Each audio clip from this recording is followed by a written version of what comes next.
I started by giving them green juice and telling them I milked it from a leprechaun.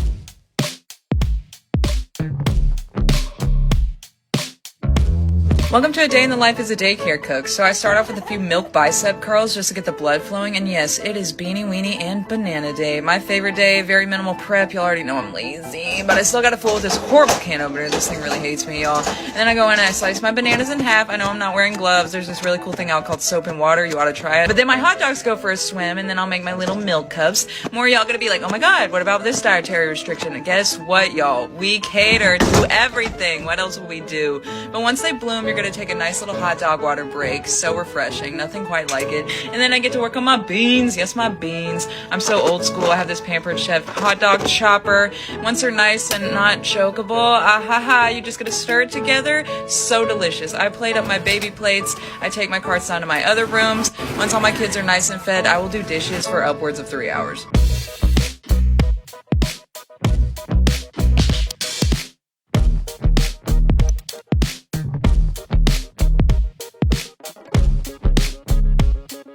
It's Taco Tuesday, so I start off by ejecting this massive can of beans. This honestly makes my week so wet. Then I add my haunted ghost cheese to turn those beans into a nice little sludge. I lay out about 60 tortillas. You know we got a lot of kids here. You really gotta slap the beans on there to get them nice and evenly distributed. Check it out. Boom! And then you're gonna roll them nice and tight like a cigar.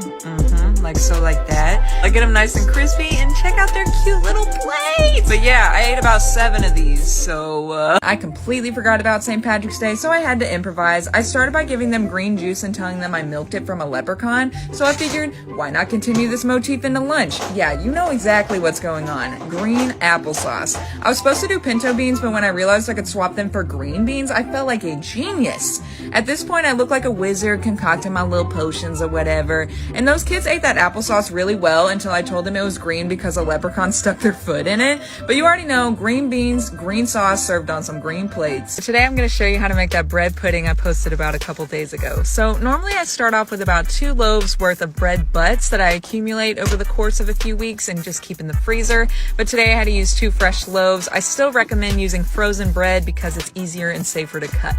But yeah, once you get that nice and cubed up, you're going to need 2 dozen eggs, and check out this tiny little egg. So cute. But yeah, we got a couple employees here who have chickens at their house, and so I get farm fresh eggs all the time. But once you get done cracking, you're going to want to beat the eggs like they owe you money, and then lose your whisk in about 6 cups of milk. Add enough sugar to kill 3 men, and then zhuzh up the mix a little bit with some cinnamon and vanilla. Then you're going to spray the absolute crap out of your pan, and then melt 4 sticks of butter. We're just going to toss all that cubed bread up with the melted butter, make sure it's nice and saturated, and pour over the egg mixture. Make sure all the pieces are nice and soaked. Bake at 350 for an hour, and good lord, it is best served on a prison plate. It's Friday, so you know I had to give these little guys some pizza today. This is pretty self-explanatory, quick and easy. You can do it at the house if you want. It's just some flour tortillas, pizza sauce, and mozzarella cheese. My side was some canned yams, and the secret ingredient was my foot, so I definitely recommend trying that. These cook really, really fast, so do not go far from your oven. And when they get all golden and crispy and brown, go ahead and cut it into 4 slices. I promise even your pickiest eaters will love these. They think they're eating actual pizza slices.